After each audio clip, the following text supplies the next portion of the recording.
I watched my wife's mother cut into her filet mignon with the precision of a surgeon, each movement deliberate, each glance calculated. The dining room of our home, Samantha's choice of decorator, Samantha's choice of everything, felt like a mausoleum tonight. Crystal chandeliers threw sharp shadows across the white marble table. Everything gleamed, everything was cold. "Michael," my mother-in-law said, not looking up from her plate, "I heard your department had another round of layoffs." I set down my fork carefully. "We restructured. Standard efficiency measures." "Efficiency?" She smiled, still not meeting my eyes. "That's a kind way of putting it." Samantha laughed. It wasn't a real laugh. It was the sound she made when she wanted to signal to someone else that I'd said something foolish. Her father, Gerald, shifted in his seat at the head of the table, my table, in my house, and cleared his throat. "The market's been challenging," Gerald said. "But Michael's firm seems to be holding steady. That's something." "Holding steady," Samantha repeated. She reached for her wine glass, her diamond bracelet catching the light. I'd bought her that bracelet for our 5th anniversary. She'd worn it exactly twice. That's one way to describe it. Her mother finally looked at me. Her eyes were the same shade of blue as Samantha's, but harder. Colder. I suppose stability is admirable in its own way. Not everyone can be a high achiever. I felt the familiar tightness in my chest, the one that had been building for months, for years maybe. I took a sip of water and said nothing. "Mom," Samantha said, leaning back in her chair, "Michael does his best. He's comfortable where he is. Some people don't have that drive to really excel." "I see." Her mother dabbed at her lips with her napkin. "And that's enough for you?" "It has to be," Samantha said. I looked at my wife, really looked at her, the way her mouth curved when she spoke about me to her family, the way she avoided my eyes, the way her hand rested on the table, her fingers drumming an impatient rhythm. "Michael understands his limitations," Samantha continued. She was talking about me like I wasn't sitting 3 feet away. "He knows his place. That's actually quite mature when you think about it." "His place," her mother echoed. "Yes." Samantha turned to me then, and I saw something flicker in her expression. Pity, maybe, or contempt. "Michael's learned to stick to small paychecks and small ambitions. Haven't you, honey?" The words hung in the air between us. Stick to small paychecks. I felt my jaw tighten, forced myself to relax it. "Men like you," her mother added, setting down her wine glass with a soft click, "shouldn't really talk about money. It's not your strength. Better to leave those discussions to people who understand finance." Gerald shifted again. "Now, that's not entirely fair." "Fair?" His wife turned to him. "Gerald, please. We're simply being honest. Michael's a nice man. He provides adequately. But let's not pretend he's in the same league as Liam or the other executives in your circle." Liam. She'd said his name so casually, so naturally. I watched Samantha's face when her mother mentioned him. Watched the way her eyes brightened for just a fraction of a second, the way her lips parted slightly. "Liam's been very helpful with our investment portfolio," Gerald said. "Sharp man, very sharp." "Very," Samantha agreed.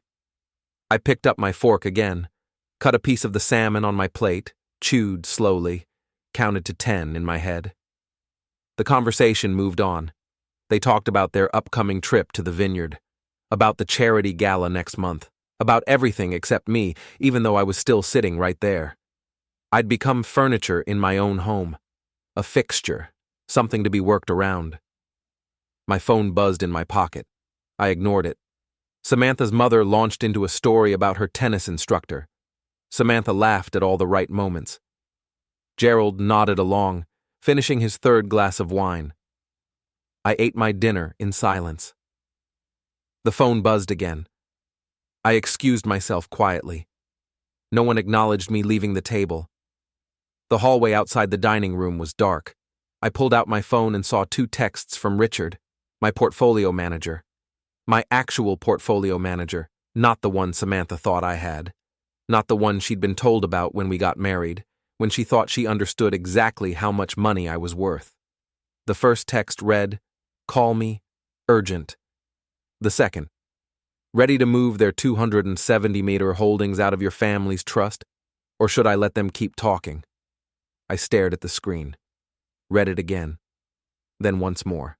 270 meters. My family's trust, the one my grandfather had established 70 years ago. The one my father had grown. The one I'd been managing quietly, carefully, for the last 15 years. The trust that held controlling interests in 17 different companies, including the private equity firm where Gerald had made his fortune. The trust that owned the building where Liam's corporate acquisition company rented its offices. The trust that Samantha knew nothing about. I'd never told her, not because I was hiding it, exactly. More because in the beginning, when we first met, she'd been drawn to who she thought I was. The middle management type, steady and simple, safe. I'd let her believe that version of me because it seemed to make her happy. And then years passed, and the lie became the foundation of our marriage. A marriage built on her misunderstanding of who I was and what I was worth. Richard's text glowed in the darkness of the hallway. From the dining room, I heard Samantha's laugh again, high and bright, performative. I heard her mother say something about settling and making compromises. I typed back, "Let them keep talking, for now." 3 dots appeared. Richard was typing. "Understood, but Michael, you need to know something else. About the distributions." "What about them?" "Can't text this. Call me tonight." I slipped the phone back into my pocket and stood in the dark hallway for a long moment. The house was silent except for the murmur of conversation from the dining room. This house with its cold marble and colder memories. This house that had never felt like home. I thought about Samantha's face when her mother had mentioned Liam, the way she'd lit up. I thought about the text from Richard, about the 270 mailers that Gerald's investment firm was managing, not knowing it was my money they were playing with, my inheritance, my legacy. I thought about small paychecks and small ambitions and knowing my place. Then I walked back into the dining room. "Everything all right?" Gerald asked. "Perfect," I said. I sat down, picked up my wine glass. "Actually, I wanted to mention something. About the Henderson account." Samantha looked at me with mild surprise. I rarely spoke about work at these dinners. "The Henderson account?" Gerald frowned. "That's one of our biggest portfolios." "I know," I said. "I've been reviewing the holdings. There are some concerns about the fund structure. Compliance issues, possibly." Gerald's face went very still. "What kind of concerns?" "Nothing definite yet," I said. I kept my voice light, casual. "Just some irregularities I noticed in the quarterly reports.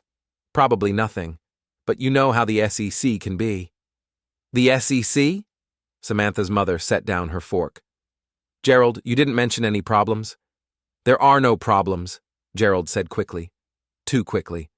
"Michael's just being cautious. Overly cautious, probably." "Probably," I agreed. I smiled. "Like I said, I'm sure it's nothing." But Gerald's hand trembled slightly as he reached for his wine glass, and I saw the way he looked at his wife, then at Samantha. A quick, nervous glance. Interesting.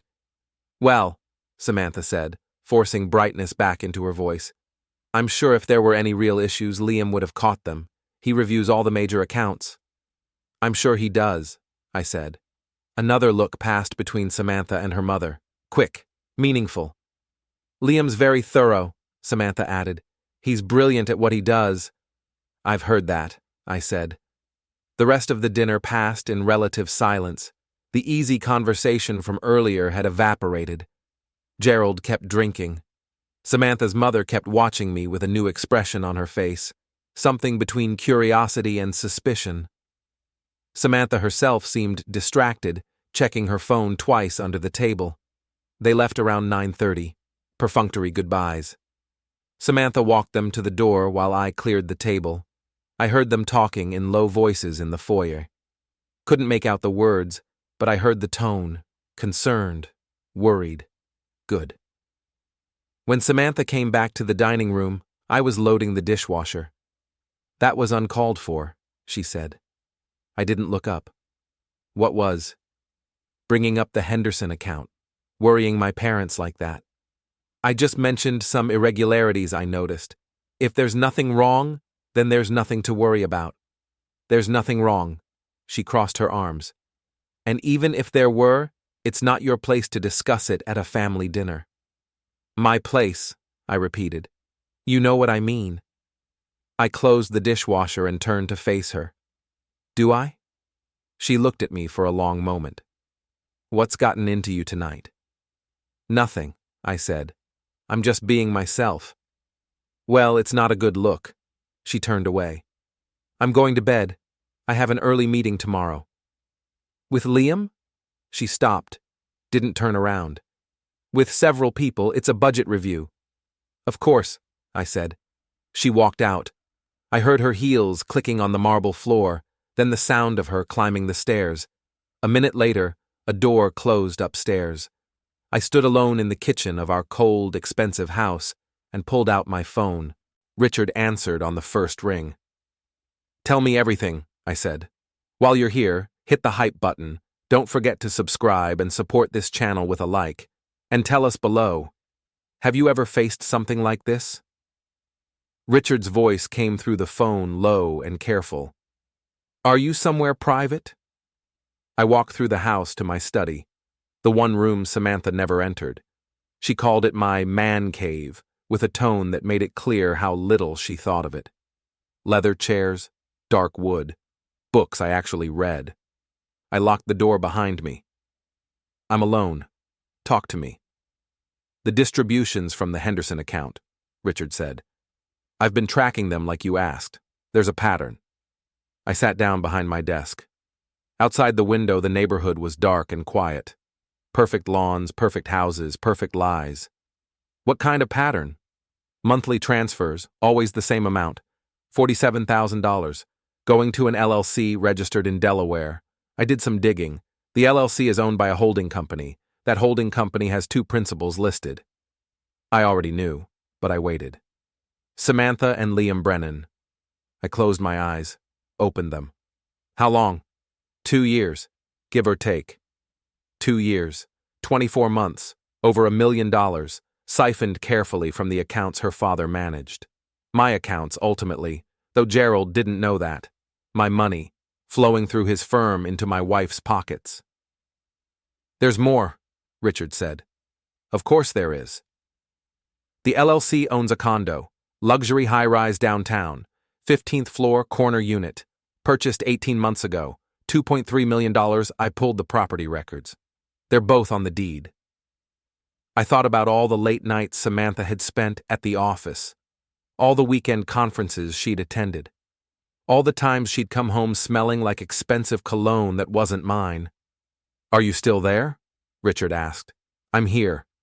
Michael, this is embezzlement. She's stealing from her father's clients, which means she's ultimately stealing from you. And if this comes out, Gerald's firm will collapse. The regulatory scrutiny alone. I know. So, what do you want to do? I opened the bottom drawer of my desk. Inside was a folder I'd been building for 3 months, ever since I'd first noticed the irregularities. Ever since I'd started paying attention to the way Samantha looked at her phone, the way she smiled at certain texts, the way she'd started staying late at work on nights when Liam also stayed late. I'd known something was wrong. I just hadn't known how deep it went. Nothing, I said. Not yet. Nothing? Richard sounded incredulous. Michael, she's stealing from you, from your family's trust. You can't just... I'm not doing nothing, I interrupted. I'm being strategic. There's a difference. Silence on the line. Then, what do you need from me? Documentation. Everything you have. Property records, transfer histories, LLC filings. I want a complete paper trail, and I want it yesterday. You'll have it by morning. Good. And Richard? The 270 Mineros holdings. Keep them exactly where they are for now. Don't move anything. Don't flag anything. Business as usual. Even though they're being managed by a firm that's facilitating embezzlement? Especially because of that, I said. Gerald doesn't know it's my money. As far as he's concerned, the Henderson account is just another client. A big one, sure, but just a client. I want to keep it that way. Until I decide otherwise. Richard exhaled. You're playing a dangerous game. No, I said. I'm playing chess. There's a difference. We talked for another 20 minutes. Richard walked me through the details he'd uncovered. The paper trail was damning. Samantha and Liam had been careful, but not careful enough. They'd left breadcrumbs, small inconsistencies in the filing dates, transfers that lined up too perfectly with Gerald's quarterly distributions, a pattern that would be invisible to anyone who wasn't looking, but unmistakable once you saw it. One more thing, Richard said before we hung up. The condo downtown. According to the building's security logs, I have a contact there. Samantha's been visiting it 3 to 4 times a week, usually between 2 and 5 p.m. Liam's entries match up almost perfectly. Afternoon appointments, I said. Looks like it. After we hung up, I sat in the dark study for a long time. The house was silent above me. Samantha was probably asleep by now, or pretending to be. I imagined her lying in our bed. Her bed, really. She'd chosen everything about it, thinking about Liam, planning their next meeting, counting the money they'd stolen. 2 years. I opened my laptop and started making notes. A timeline, key dates, important players. I worked methodically, the way my father had taught me, the way his father had taught him. You don't build generational wealth by being impulsive. You build it by being patient, strategic, by seeing 10 moves ahead while everyone else is focused on the next turn. Around midnight, I heard footsteps upstairs, Samantha moving around. A moment later, I heard water running in the bathroom. My phone buzzed, a text from an unknown number. Stop digging into things that don't concern you. I stared at the message, read it twice. Then I took a screenshot and forwarded it to Richard with a note. Trace this number. Another text came through. Your wife deserves better than a man who doesn't know his place. I smiled in the darkness of my study. They were getting nervous. Good. I typed back, Who is this? No response. I waited 5 minutes, then 10. Nothing. I set the phone down and went back to my notes. Added a new section. Threats and timeline. Made a note to pull the phone records.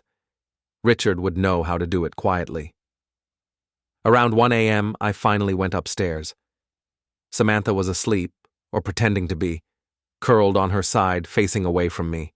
I got ready for bed quietly, then lay down on my side of the mattress. The space between us felt like an ocean. Michael? Her voice was small in the darkness. Yeah? Are you mad at me? I thought about the condo downtown, about the $47,000 monthly transfers, about Liam Brennan and his expensive suits and his corner office and his affair with my wife. No, I said. Why would I be mad? You've been acting strange lately. Have I? She rolled over to face me. I could barely make out her features in the dim light from the window.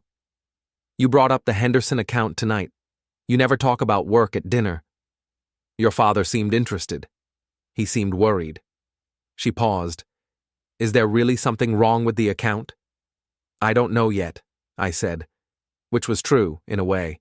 I didn't know the full extent of what she and Liam had done. Not yet. It's probably nothing. Probably. I'm sure it's fine. I rolled onto my back, staring at the ceiling. Go back to sleep. She was quiet for a long moment, then, okay.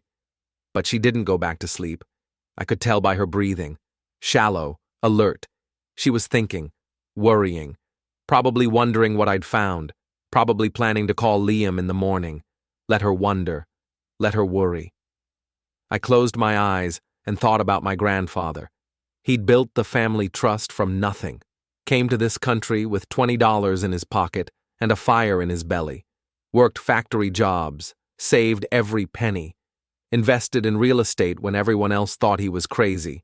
Built an empire one careful decision at a time.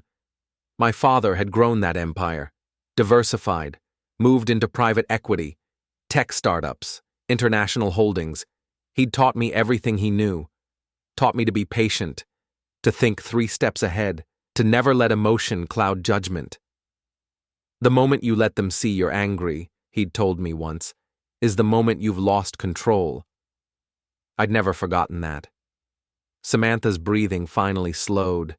She'd fallen asleep, or given up pretending to be awake. I lay in the darkness and planned my next move. Tomorrow, I'd call Gerald, arrange a lunch meeting, express concern about the Henderson account irregularities. Watch his face when I mentioned compliance issues. See if he already knew what his daughter was doing. See if he was complicit or just incompetent. Then I'd pay a visit to Liam Brennan. Nothing confrontational. Just a friendly conversation between 2 professionals. Maybe at his office, maybe at the condo he shared with my wife. I'd watch him, study him, figure out his weaknesses. Everyone has weaknesses. My phone buzzed again. Another text from the unknown number. Final warning. Back off. I took another screenshot, sent it to Richard. Then I blocked the number and set the phone back down. In the darkness, I smiled. They thought they were threatening me. They thought I was the weak one, the one who needed to be warned off, the one who didn't know his place. They had no idea who they were dealing with. No idea at all. Spring returned.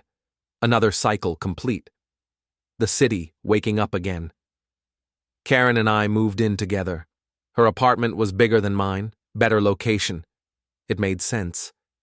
Combining our lives felt strange at first, 2 separate existences merging into one. But we made it work. She was patient with me, understanding when I had bad days, when the anger crept back in, when I thought too much about what had happened. "You're healing?" she'd say. "It takes time." I hoped she was right. Work was good. The trust was performing well. Richard had found excellent new managers. Everything was stable, secure, growing. I barely recognized my life compared to 2 years ago. Everything was different, better in most ways, but also stranger, like I'd stepped into someone else's existence. One Saturday morning, I was at the coffee shop near our apartment when I saw her, Samantha. She was sitting alone at a corner table, coffee in front of her, staring at her phone. She looked different, thinner, hair shorter, clothes less expensive. The polish was gone, the confidence, everything that had made her her. Our eyes met before I could turn away. Recognition flickered in her face. Then something else. Fear? Regret? She looked away quickly, gathered her things, started to leave. "Samantha," I heard myself say. She stopped, turned. "Michael, how are you?" She trailed off. "I'm surviving." "Good." Awkward silence. "I heard about your father," I said. "I'm sorry." "Are you?" "I don't know. Maybe." She nodded. He died hating himself, for what he'd done, for what he'd allowed to happen. He made choices. So did I. She looked at me then, really looked at me. "I'm sorry, Michael, for everything. I know it doesn't matter now, but I need you to know I'm sorry." "Okay." "Okay?" She laughed. It sounded hollow. "That's all? What else is there?" She studied my face. "You're different. So are you." "Yeah. Well, prison will do that to a person, even if you're not the one behind bars." "Are you working?" "I clean offices. At night. It's the only job I could get with my record." "I see. Do you?" Her voice turned sharp, bitter. "Do you see what you've done? How you've destroyed my life?" "I didn't destroy anything. You did that yourself. I made mistakes, but you made sure I'd pay for them forever. You made sure I'd never recover, never move on. Was that fair? Was what you did to me fair?" She flinched. No, it wasn't. But two wrongs don't make a right. Maybe not. But one wrong shouldn't go unpunished either. Unpunished? She gestured at herself. Look at me, Michael. Look at what I've become. Is this not punishment enough? I looked at her, really looked, saw the toll it had all taken, the weight she carried, the life she'd lost. I don't know, I said honestly. Of course you don't. She picked up her bag. Because you got your revenge. You won. And winning feels good, doesn't it? Even when you destroy people in the process. I didn't destroy you. I held you accountable. Is there a difference? Yes. Then you're lying to yourself. She turned to leave, stopped, looked back. I hope you're happy, Michael. I really do. I hope all of this was worth it. She walked out. I stood there with my coffee, watching her go. Karen found me still standing there 10 minutes later. Was that her? She asked quietly. Yeah. Are you okay? I don't know. We walked home in silence. I couldn't stop thinking about what Samantha had said, about revenge and accountability, about the line between them. Had I destroyed her, or had she destroyed herself? I'd spent 2 years telling myself she'd gotten what she deserved, that consequences mattered, that justice had been served. But seeing her today, seeing what she'd become, I didn't know anymore. That night, I couldn't sleep, kept replaying the conversation. Her face, her words. You made sure I'd never recover. Had I? Was that what I'd wanted? I thought about my grandfather, about the lessons he'd taught me, about playing the long game, about being strategic. But he'd also taught me about when to stop, about knowing when enough was enough. Revenge is a dish best served cold, he'd said, but don't let it poison you. Don't let it consume your whole life. Had I let it consume me? I thought about Liam, locked up for 23 years, about Samantha, broken and working nights cleaning offices. I'd wanted them to pay, and they had. All of them. But had I paid a price too? Had destroying them cost me something essential? Karen stirred beside me. Still awake? Yeah. Talk to me. I told her what I was thinking, about revenge and accountability, about whether I'd gone too far. She listened without judgment. When I finished, she was quiet for a long moment. Do you regret it? She asked finally. I don't know. I thought I was doing the right thing, but now you're not sure. No, I'm not. That's okay, Michael. You don't have to be sure. You just have to decide if you're going to keep punishing yourself for what you did, or if you're going to forgive yourself and move on. How do I forgive myself when I'm not even sure what I'm guilty of? Maybe you start by accepting that you're human, that you were hurt and angry and you lashed out. Maybe that's not noble or heroic, but it's understandable, and understanding is the first step toward forgiveness. I wanted to believe her, wanted to accept that simple truth, but something in me resisted.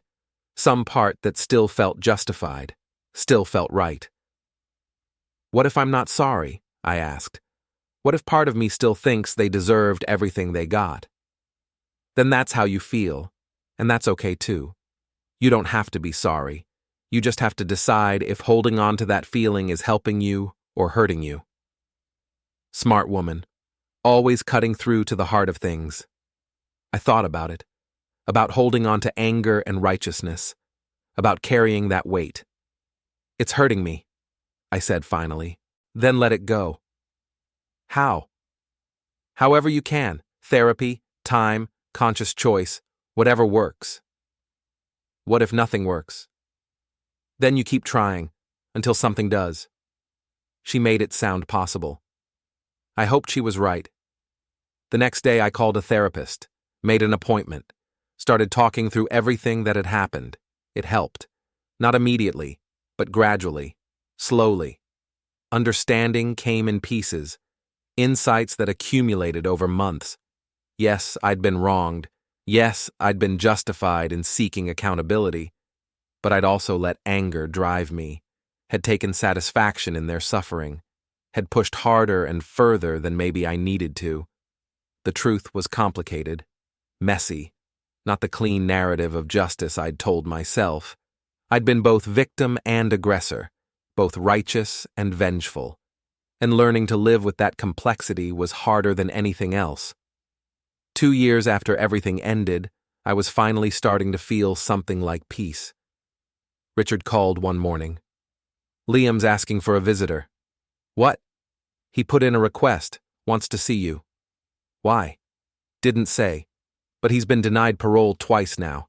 Maybe he wants to apologize. Maybe he wants closure. I don't know. I don't want to see him." "I figured. Just thought you should know." After we hung up, I thought about it. About Liam in prison. About what he might want to say. I tried to push it out of my mind. Tried to focus on work, on Karen, on building a future. But it nagged at me. The idea of him reaching out, wanting something from me. "You should go," Karen said when I mentioned it. "Why?"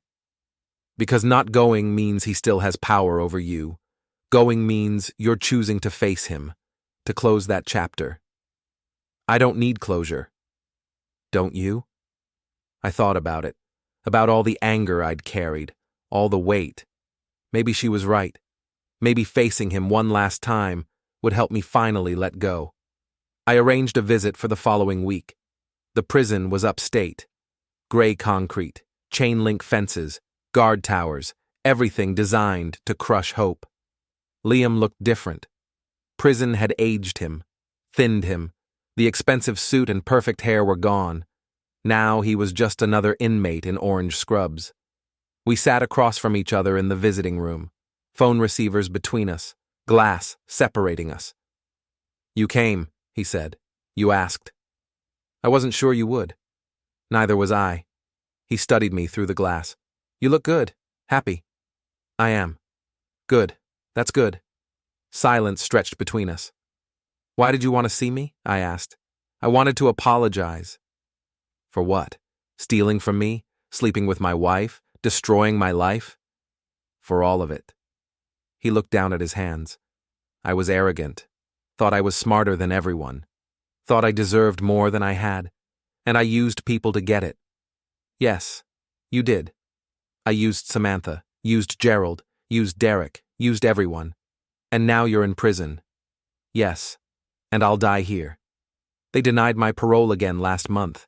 At this rate, I'll serve the full 23 years, maybe more." "Good." He looked up. "You still hate me." "No," I said honestly. "I don't hate you anymore. I don't feel anything about you. That might be worse." "Probably." More silence. "I wanted to tell you something," Liam said. "Something I realized. All that time, all those months planning and scheming and taking your money, I never actually beat you." "What?" "You were always ahead, always in control, from the moment you noticed the irregularities, from the moment you started investigating. You were playing chess while I was playing checkers. I never had a chance." "No," I agreed. "You didn't. Because you're smarter than me, smarter than I ever gave you credit for, knowing that I underestimated you so completely." "That's what this visit is about? You realizing I'm smart?" "No. It's about me realizing that the person I thought was nobody, the person I thought I could use and discard, that person destroyed me. Completely. And I deserved it." I looked at him, at this broken man in orange scrubs, at the wreckage of his life. "Yes," I said. "You did deserve it. Does it feel good? Knowing that?" "No," I said honestly. "It doesn't feel like anything." "Then you've moved on." "I'm trying to." He nodded slowly. "That's more than I'll ever get to do. I'll be here, in this box, for the rest of my life, while you're out there, living, loving, being free." "That was your choice." "I know." He met my eyes. "For what it's worth, I am sorry. Not because I got caught, but because I hurt you, because I was cruel, because I thought I was better than you when I never was. Okay. Okay? That's all? What else is there? You're sorry. I hear you. But it doesn't change anything. You're still here, I'm still out there, life goes on. Yeah. He looked defeated. I guess it does. The guard signaled that time was up. I stood. Michael? Liam said. One more thing. What?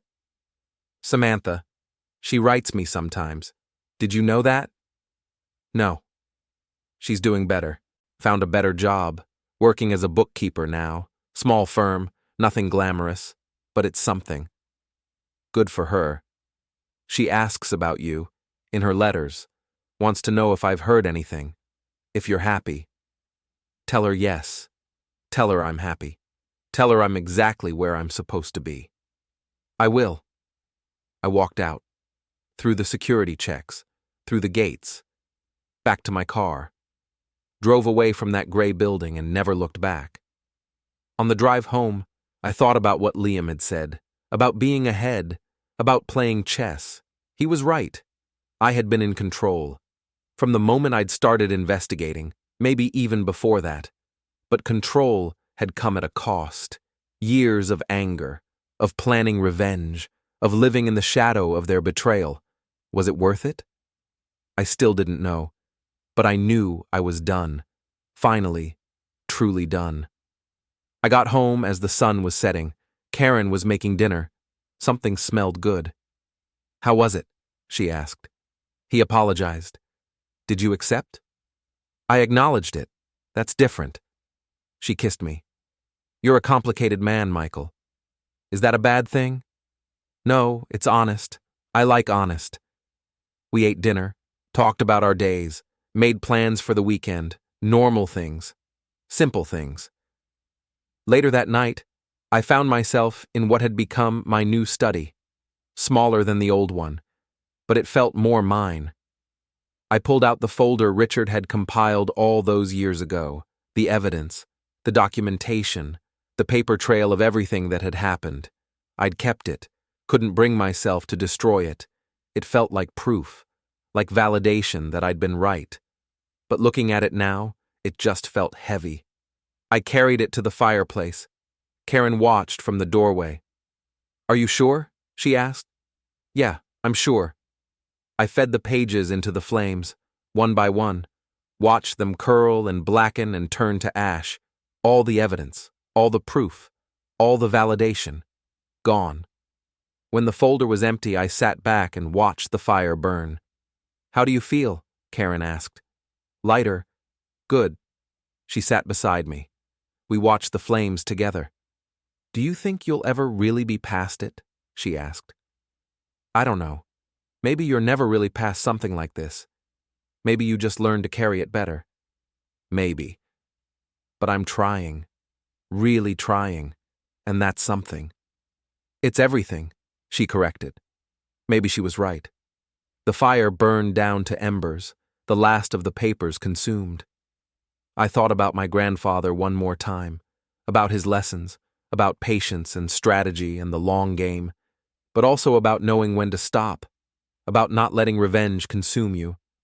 I thought I'd learned that lesson, but I was still learning it.